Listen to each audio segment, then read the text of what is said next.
We Singaporeans can be very proud of our first-class public transport system, but that tends to mean we have a very high expectation for our trains and buses. Any slight delays add to the fact that LTA's Rail Reliability Report found that in 2025, our MRT systems were less reliable than it was in 2024. So when Acting Transport Minister Jeffrey Xiao said in Parliament, "Train delays happen in every system, in every city. Our phones, our computers have to be restarted every now and then. Cars will break down too. So will our trains." it made me wonder, if every system faces delays, are Singaporeans complaining too much when our MRT faces disruptions? Welcome to Friendly Fire, where youths come together in real life to talk about stuff. Today with me I have Arkin, who is a big public transport enthusiast. So could you tell me a bit more about yourself? Hi, I'm Arkin. I'm 22, 23 this year. Since young, I've been going to MRT open houses, been watching a lot of train content. When I was a baby, I watched Thomas and Friends. Yes! Typical. I love Thomas and Friends. Yeah.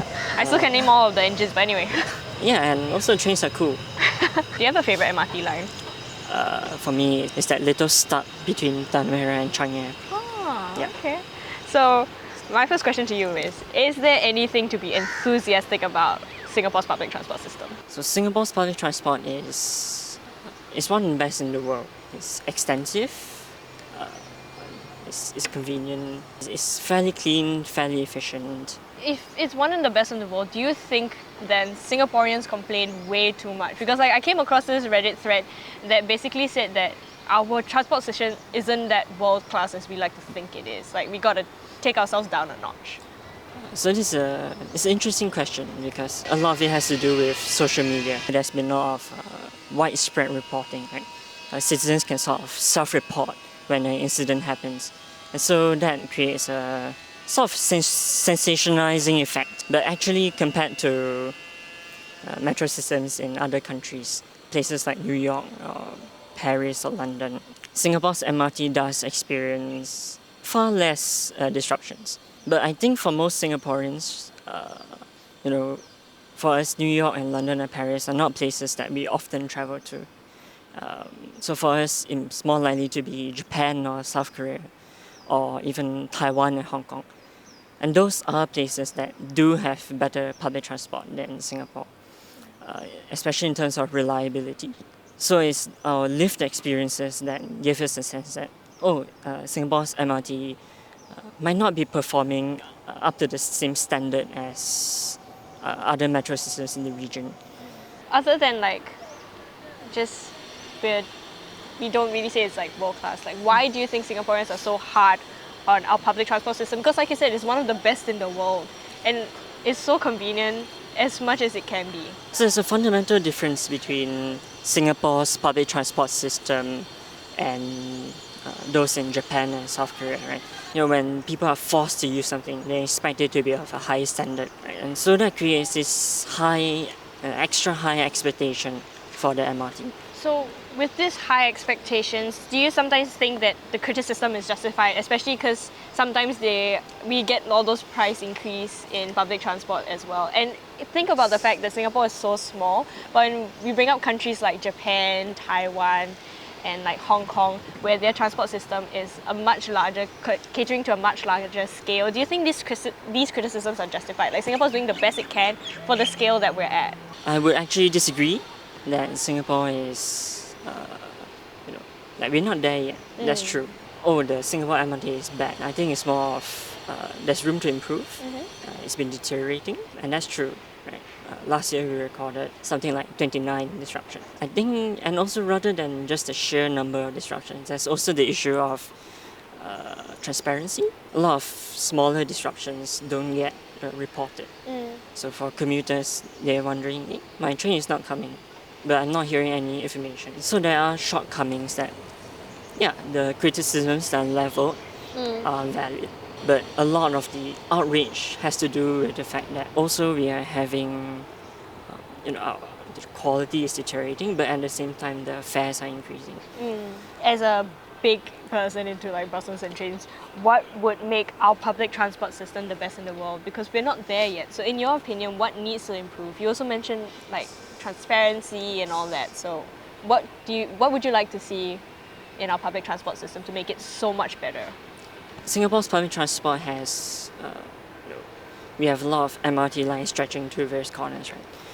But then when something happens, right, when there's a breakdown, a lot of these MRT lines aren't supported by alternate routes.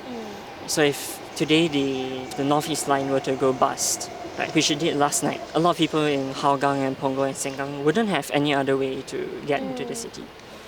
So there needs to be more infrastructure built to support these areas. 2 years ago, in September, there was the 6-day disruption on the East-West line. Yeah, I live in Yeah. Dover. I got affected by it. I was like, well, don't need come into work then, but yeah. So so Jurong East to Buona Vista stretch, right? There's no alternative in that sector. When that sector went down, a lot of people are just stuck using buses. When you're dealing with the capacity of an MRT line, right, one train alone can carry like 1,000 people. But when you're replacing with buses, right, double-decker bus can only carry 100 people. So you need 10 double-decker buses to replace one train. Reasonably with the number of buses that Singapore can output, there's no way that the buses can replace the entire MRT line. So that results in long queues, frustration, confusion. It's not very pleasant. I see. Do you also think that there's an issue between like the first mile and the last mile? Because that's like one of some of topics that are brought up online regarding our transport system. It's not that we are not accessible by trains. It's just from the heartland to the train station, that first mile or that last mile is the issue. It's a very valid point. Europe, for example, you see a lot of buses and trams connecting to major MRT stations. Active mobility is also a very big thing in places like Paris and Copenhagen and Amsterdam, even in Japan. Could you clarify, the active mobility you mean like cycling, right? Yeah, like cycling, even walking. For example, the modal share for cycling, so the number of trips that are made by cycling in Singapore, right, is 1%. In places like Fukuoka in Japan, it's like 40%. And there's a lot more that can be done to encourage people to cycle. And in terms of last mile and first mile public transport, right, bus connections, one thing, but also there need to be more like LRTs, right? The Bukit Panjang, Sengkang and Punggol LRTs. So we've talked about like train disruptions and delays, and you mentioned the rail reliability report. So they usually use the mean kilometers before failure. And do you think personally that is a good way to measure our reliability of our public transport system? Because, and I was looking at the report, right, it compares our mean failure with countries like Taiwan, New York, Japan, like cities like that. So is that really a good comparison as well? Because these countries, I'm thinking these cities are so much bigger than Singapore. So like, is it actually a very fair comparison if you look in scale? Yeah, that's true actually. The MKBF, mean kilometers before failure, right? Because it's an average. It's useful for comparing a line with itself, like comparing one point in time with another point in time. But it's not super useful for comparing, say, one system with another system. And the reason for this is because larger systems, right, they have more potential points of failure. So for the same reliability, the same rate of failure, a larger system can actually experience more failures. Right? Even though they're the same rate. Yeah. Right? So what happens is you get more incidents within the same span of time. So the larger system will actually have a smaller MKBF, even though it's the same reliability. So what would you think is the best way for us to measure reliability? Rather than taking the MKBF data raw, one way you could do it is to scale according to the system size. There's other factors that affect it. Average speed of the network. If your trains are faster, they cover more mileage. So they cover more distance between each incident.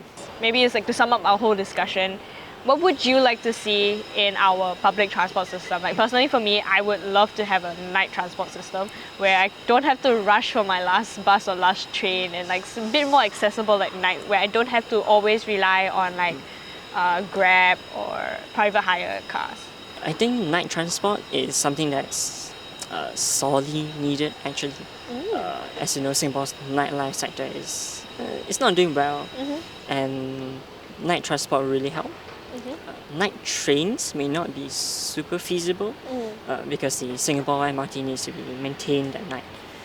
But buses, when we have autonomous shuttles eventually, yeah, I can see it happening. It's like a party bus. Yeah, party bus.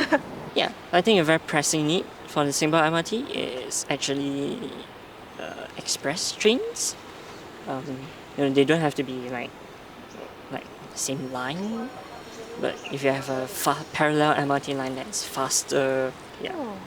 Could you like elaborate more on express trains? Because I always thought that express trains make sense in like a larger country where your distances are further and you don't need to stop at every stop. So like Japan, right? You like from Tokyo maybe you go. No, I'm not talking about Shinkansen, but like within the like their own city line, like they skip for some stops. Yes. But does that make sense in Singapore? Because like it is still quite fast and we're not that big. Yeah, Singapore is some grey area where it doesn't take that long to travel from, say, if you're in the city fringe and going to the city, it doesn't take that long. And we don't have outlying suburbs like Tokyo does, but there are motivations behind express rail. Capacity is one, right? If you have a faster railway line that people from further out can take, then that creates space on a slower line for people closer to the city centre. But also an express line would really help with cross-city travel. If you're in Jurong, for example, and trying to go to Changi Airport, it takes over an hour. Yeah. Right? Over an hour and a half maybe. And especially for the airport, right? Can you encourage people to take public transport over, say, driving? Right? Because in Singapore, it's much faster to drive than to take public transport. So express trains would really help. Yeah.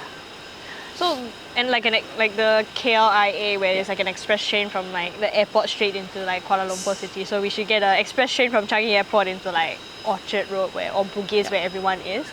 But would that cut down that much time? And does Singapore actually have space for such a line? In terms of time, maybe you could cut around 10 minutes, depending where you're going, of course. 10 minutes is pretty significant.